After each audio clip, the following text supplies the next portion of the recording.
We know that with technological change and globalization, there has been a displacement of many workers. That's not going away. You can't put the genie back in the bottle.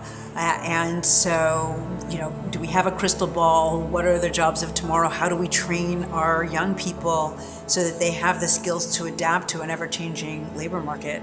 Again, being in the Delta, where the earlier version of this, but it's the same thing, was mechanization. Exactly the same issue. It has devastated this region. So as the agriculture has become more capital intensive, it has devastated this area in a way that I think it hadn't been before. Property is still in pretty good condition inside. It's a large facility, but just finding somebody that will reopen and needs a building like that in the Delta is difficult.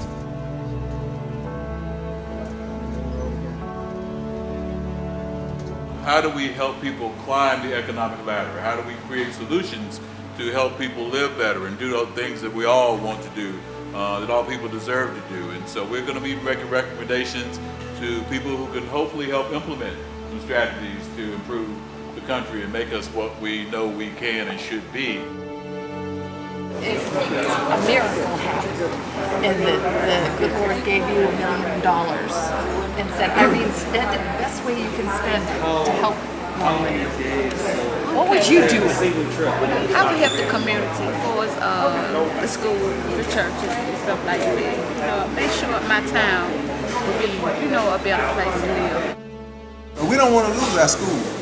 That means our population will dwindle even more. So we don't want to lose any schools here. So these are some struggles that we have, some things that we're working with trying to improve.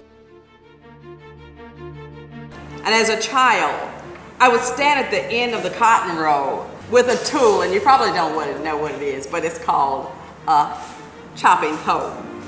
And in my hands, I would watch the cars go by and down the highway, and I would just say to myself, one day I'm going to get out of this poverty condition, and I'm going to get out of this cotton field, and I'm going to also own a car one day.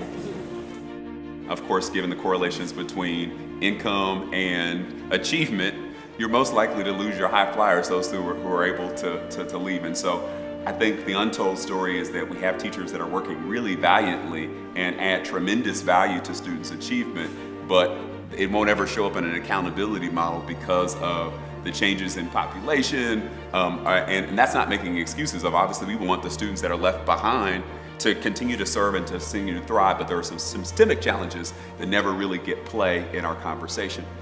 There's no simple solution. I think until the folk in Mississippi understand that as a community, we have to work together. You can throw as much money as the problem as you want to. I think ultimately, until we work and operate as a community, you tell me how you tackle mindsets, perceptions, and narratives. As we look at the way that families intersect with the economy, I think we need to, jobs are important, but access to the financial system is as well. If you think about it, the most important relationship that a family will have within our economy is a job. But the second most important relationship that a family will have is with their financial institution or lack thereof. And so to be able to be a part of making significant progress, right? Especially at a time when we've fallen further and further behind.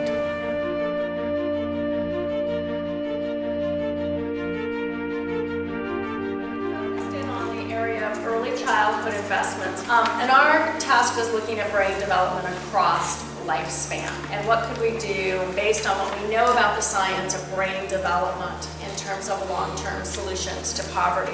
Personal mobility pathways are, for us, it's a term I think that we coined, and it is a term that is basically looking at the personal, individual, or in some cases family journey on an economic mobility course. What if all of our social programs, public and private alike, said, in effect, you are part of us? When we can figure out how to make everybody necessary, we can actually change the conversation. in this country, and that's what we have to look at. We have to look much more broadly and much more boldly at what it means to be left out today to understand true American poverty and solve these problems. And are we a united people? Can we be a united people?